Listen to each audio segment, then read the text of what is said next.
हुजूर के लिए साबित है। जन्नत में तो सब दीदार करेंगे, जन्नत में तो सारी नेमतें मौजूद, जन्नत में जाएंगे ना भाई, जन्नत में जाना है ना, तो जन्नत में जब आप जाएंगे हम जाएंगे तो सारी नेमतें जन्नत में मौजूद होंगी। तो जन्नत में तो सारी नेमतों के बावजूद सबसे बड़ी नेमत यह है कि सर की आंखों से अल्लाह को देखेंगे, अल्लाह का दीदार करेंगे, अल्लाह तबारक व तआला। लेकिन ख्वाब में देखना ये मोमिनीन के लिए भी साबित है, औलियाए कामिलीन के लिए भी साबित है। कहने लगे कल रात मैंने रब को ख्वाब में देखा और मैंने अपने अल्लाह से अर्ज किया कि तेरे महबूब का जब गुजर बगदाद से हो तो उन्हें हुक्म दे के जुनेद के ख्वाब में आके कह दे कि तकरीर करना शुरू कर दे। तो ये है तकरीर साहब। तो तकरीर प्रोफेशन नहीं है, ये इबादत है, और इसके पीछे मकसद भी यही हो कि जो वाइज हो, खतीब हो, वो भी बावजू हो खिताब के दौरान। ये निचला दर्जा है खिताबत का, और सुनने वाले जो लोग हों वो भी बावजू हो। तो बावजू होना तो बहुत टफ है, मुश्किल है, पर खतीब की तो कोशिश होती है खतीब तो बावजू ही रहे। अल्हम्दुलिल्लाह मैं बावजू हूँ भी, लेकिन हमें और सबकी जिम्मेदारी हो कि हम बावजू रहें जितना मुमकिन हो सके। हजरत मुझे इस वक्त हजरत सरकार सुल्तानुल मुहक्किकीन हमारे बिहार शरीफ के अंदर जो खानका है, मैंने वजीर भाई से कहा कि कोई तकरीर नहीं करूँगा, कुछ बातें मैं भी पेश कर देता हूँ। हमारे बिहार शरीफ के अंदर नालंदा के अंदर जो खानका है मुअज़्ज़म, खानका है मुअज़्ज़म, ये फिरदौसिया खानका है फिरदौसी, जो सोहरवर्दी सिलसिले की शाख, सोहरवर्दी सिलसिले की हजरत, तो हजरत शरफुद्दीन यहिया मनेरी रहमतुल्लाह अलैह ये सुल्तानुल मुहक्किकीन है साहब। इतना बड़ा मुहक्किक कोई नहीं हुआ। और मैं आपको बताऊं किसी जमाने में महबूब इलाही हजरत निजामुद्दीन औलिया के मुरीद और खलीफा हजरत नसीरुद्दीन चिराग दिल्ली से जब किसी ने पूछा था कि आजकल आप क्या कर रहे हैं, तो इन्होंने जवाब ये दिया था कि सुल्तानुल मुहक्किकीन हजरत शरफुद्दीन यहिया मनेरी की किताबों का मुताला कर रहा हूं। ये जवाब किनका है? हजरत कारी आलम से किबला हजरत नसीरुद्दीन चिराग दिल्ली का जवाब है। मेहरौली शरीफ में जहां हजरत ख्वाजा कुतुबुद्दीन बख्तियार काकी हैं, उसी मेहरौली शरीफ में वॉकिंग डिस्टेंस पे हजरत सरकार नजीबुद्दीन सोहरवर्दी रहमतुल्लाह अलैह भी लेटे हुए हैं। मैं दिल्ली जाता हूं तो उनकी बारगाह में भी हाजिरी होती है। उनका एक फरमान है, वो कहते हैं कि सख्त सर्दी भी क्यों ना हो, लेकिन जब तुम इस्तिंजा करो, यानी वाशरूम आप जाएं, आप छोटा इस्तिंजा या बड़े इस्तिंजे से फारिग हो, तो मुरीदीन को नसीहत किया करते थे कि तुम वजू बना लो। वजू है क्या? वजू अल्लाह के राजों में से एक राज है। वजू है क्या? वजू अमरे ताबुदी है। अमरे ताबुदी ये हमारे उलमा समझ रहे हैं। भाई हजरत बात समझ में नहीं आ रही। हम वजू क्यों करते हैं? हम वजू इसलिए करते हैं ताकि हदसे असगर से पाक हो जाए, छोटी नापाकी से। हदसे असगर से पाक होने के लिए भाई आपने इस्तिंजा किया, भाई बशरी तकाजा है, तो उन जरूरतों से फारिग हुए तो आपको कहा कि वजू कर लें, ठीक है, वजू आप पे फर्ज है। तो जाहिर सी बात है कि जहां आपने इस्तिंजा किया तो जिन आज़ा से किया उन जगहों को तो आपने धुल लिया वॉशरूम में, लेकिन फिर चेहरा धुलने की बात क्यों आ रही है? दोनों हाथों को यहां से धुलने की बात क्यों आ रही है? कलाई ये समेत यहां से, और उसके बाद कलाई नहीं बल्कि इसको क्या बोलते हैं, केहनियों समेत, और दोनों पैर को टखनों समेत। तो भाई जो चीज धुलने की थी वो तो आपने धुल लिया, लेकिन इन चीजों का हुक्म क्या है? तो फिर आपकी अक्ल में बात नहीं आएगी। इसी को अमरे ताबुदी, यानी ये हुक्म है अल्लाह का। वजू में जो चार चीजें फर्ज है ना, ये हुक्म है। अब उस हुक्म में हमें चूचेरा नहीं करनी है। फिर if, so, but, why, whatever, whenever, इस तरह की तो कोई बात ही नहीं होनी चाहिए। भाई टोटली सरेंडर टू अल्लाह, मुकम्मल अपने आप को अल्लाह के हवाले करना। भाई मुसलमान होने का मतलब तो यही होता है ना, टोटली सरेंडर टू अल्लाह, मुकम्मल अपने आप को अल्लाह तबारक व तआला के हवाले कर देना। फिर हमारी कोई मर्जी नहीं होती, बस अल्लाह बस, बाकी हवस, टोटली सरेंडर टू अल्लाह हो जाइए। तो अमरे ताबुद, लेकिन यहीं पे ठहरिए। हम वजू क्यों करते हैं? हम वजू इसलिए करते हैं ताकि हदस से असगर से पाक हो जाए। हम वजू क्यों करते हैं? नमाज पढ़ने के लायक हो जाएं। बड़ी नापाकी के लिए अलग मसला है, उसमें तो गुस्ल फर्ज है। हम वजू क्यों करते हैं? ताकि हम कुरान शरीफ की तिलावत के लायक हो जाएं। लेकिन याद रखिएगा, हुजूर वजू क्यों करते थे? मेरे प्यारे आका सल्लल्लाहु अलैहि वसल्लम वजू क्यों फरमाते हैं? ये भी तो कभी समझ लेने की बात है ना। हम वजू क्यों करते हैं? हम वजू इसलिए करते हैं कि पानी के जरिए हम पाक हो जाएं और अपने आप को हम पाक कर लें। और मुस्तफा वजू इसलिए फरमाते थे ताकि वजू का मकाम बुलंद हो जाए, वजू का रुतबा बुलंद हो जाए। भाई मुझे बताइए ना, जो पानी आज़ाए वजू से टच करके नीचे गिरे तो क्या भाई वो क्या है, कैसा पानी है? गौसाला जो है वजू का धोवन है ना, तो जाहिर सी बात है माए मुस्तामल है, इस्तेमाल शुदा पानी है तो नापाक है। लेकिन हुदैबिया के मैदान में सहाबा का मजमा है, मुझे बताओ तो सही आप कौन सी मोहब्बत और किस इश्क की बात कर रहे हैं? मोहब्बत के तकाजे भी तो होते हैं ना। मैदान हुदैबिया है, सहाबा का मजमा है, और उर्वा इब्ने मसूद सकफी का स्टेटमेंट है, मा तनख्खम रसूलुल्लाह सल्लल्लाहु अलैहि वसल्लम नुखामतन इल्ला वक़अत फी कफ़्फ़ि रजुलिन मिनहुम फदलका बिहा वजहहु व जिल्दहु व इज़ा अमरहुम इब्तदरु अमरहु व इज़ा तवज़्ज़ा कादू यक़्ततिलून अला वज़ूही फवल्लाहि या कौम लक़द वफ़क़्तु अलल मुलूक वफ़क़्तु अला कैसरा व किसरा व नज्जाशी वल्लाहि इन रायतु मलकन क़त्तु युअज़्ज़िमु असहाबहु मा युअज़्ज़िमु असहाबु मुहम्मदिन मुहम्मदा। अब ये कोई कहानी तो नहीं है, सही बुखारी की हदीस शरीफ है, इमाम बुखारी ने इसको कोट किया है, तो फिर इसके बारे में आपका क्या ख्याल है? सहाबा का मजमा है भाई। उर्वा इब्ने मसूद सकफी रिप्रेजेंटेटिव बन के गए थे ना, बात कहां से निकल गई मुझे आना है, अभी कुरान शरीफ के हवाले से एक बात करनी है, लेकिन ये रिप्रेजेंटेटिव की हैसियत से गए थे कि हुजूर किस लिए आए हैं, और क्या देखा कि मुसलमानों के पैगंबर जब वजू बना रहे हैं ना, तो वजू का जो पानी आज़ाए वजू से नीचे गिर रहा है, सहाबा उसे नीचे नहीं गिरने दे रहे हैं। अब कोई अबू बकर सिद्दीक से पूछे, कोई फारूक आजम से पूछे कि कहां लिखा है, पूछना चाहिए ना कुरान शरीफ में कहां है, पूछना चाहिए किस हदीस शरीफ में है। तो जिन पे कुरान उतर रहा है उन्हीं के वजू का धोवन वो इस्तेमाल कर रहे हैं, यहां तक कि कुल्ली के पानी को सहाबा हाथों में लेके चेहरे पे मल रहे थे। मुझे बताइए आप, एक बूंद नीचे नहीं गिरने दे रहे थे। ये मंजर देख के खामोशी से वापस मक्का आ गए। मक्का के लोगों ने पूछा कि आपने क्या देखा, तो कहने लगे मेरी कौम के लोगों, दुनिया के बड़े बड़े बादशाहों के दरबार में मेरा जाना हुआ, लेकिन आज तक मैंने किसी बादशाह के दरबारी को उस बादशाह का ऐसा अदब करते हुए नहीं देखा जैसा मोहम्मद के मानने वाले मोहम्मद का अदब कर रहे हैं। यह है अदब साहब, यह है ताज़ीम मुस्तफ़ा। तो सहाबा ऐसे करते थे। मैं आज आपसे अदब से कहने की कोशिश करूंगा कि मेरे भाइयों, बादब बानसीब, बेअदब बेनसीब। 1000 मन इल्म से पहले करोड़ मन अदब सीखने की जरूरत है। इल्म तो है, इल्म का नूर नहीं है। अल्लाह तबारक व तआला से इल्म के नूर के लिए दुआ करनी चाहिए। अब एक बात जरा सुन लीजिए, मैंने जिस आयत करीमा की तिलावत का शरफ हासिल किया, बस 5 से 7 मिनट में अल्लाह फरमाता है अलिफ लाम मीम। ये मेरे सामने 1 2 3 4 बच्चे, बेटा बैठ जाइए, आप भी बैठिए। 4 बच्चे मौजूद हैं जो हाफिज कुरान है।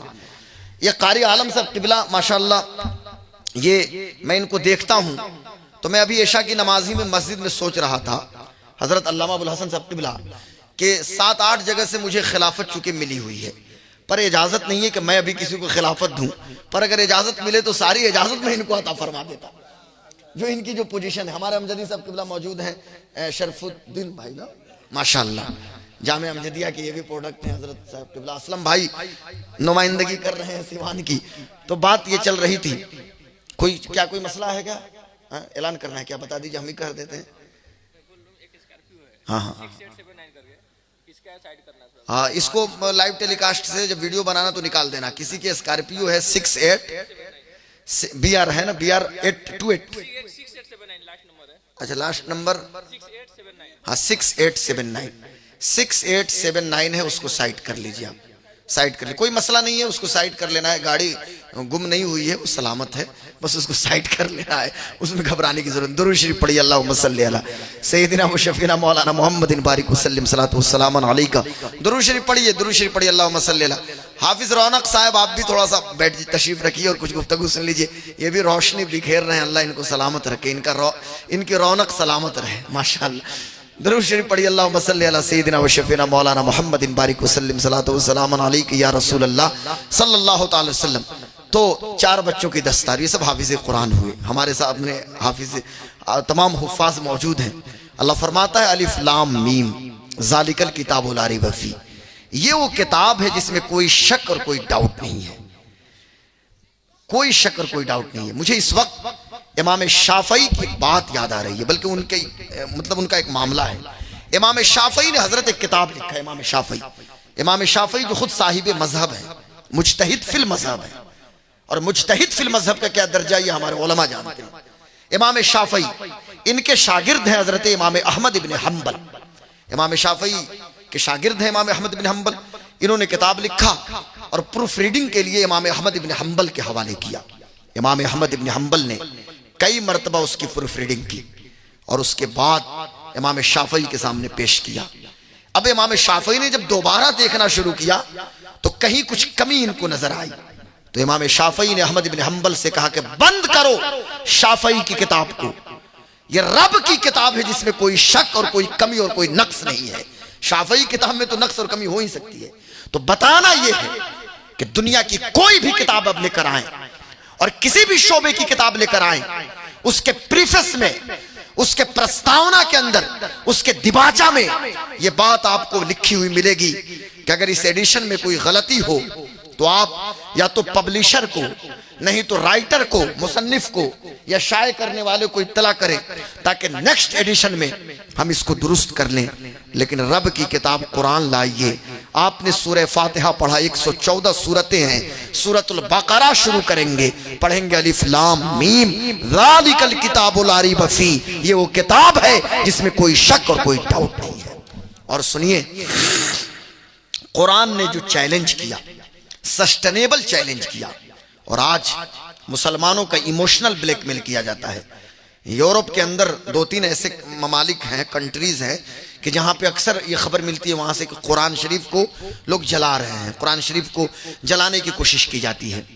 दुनिया को पता है ये कुरान शरीफ को जला तो सकते हैं, लेकिन दुनिया इस बात से बाखबर है कि पूरी दुनिया एक प्लेटफॉर्म पे जमा हो जाए ना, और सारी मखलूक एक प्लेटफॉर्म पे जमा हो जाए, लेकिन कुरान की एक आयत का जवाब दुनिया नहीं लेके आ सकती है। लेकिन आज हमारी जिम्मेदारी क्या है? हम तो हजारों लाखों हाफिज हमारे यहाँ पैदा हो रहे हैं। हमारे इंडिया में हजारों हुफ्फाज हैं हर साल, पूरी दुनिया में लाखों हाफिज कुरान है। और मैं तो हैरान रह गया साहब कि फिलिस्तीन के गाजा पट्टी में, इस माहौल में भी कि जहां फिलिस्तीन के गाजा पट्टी का जब हम जिक्र करेंगे तो सिर्फ भूख की बात याद आएगी, शहादत की बात याद आती है और मौत की बात याद आती है।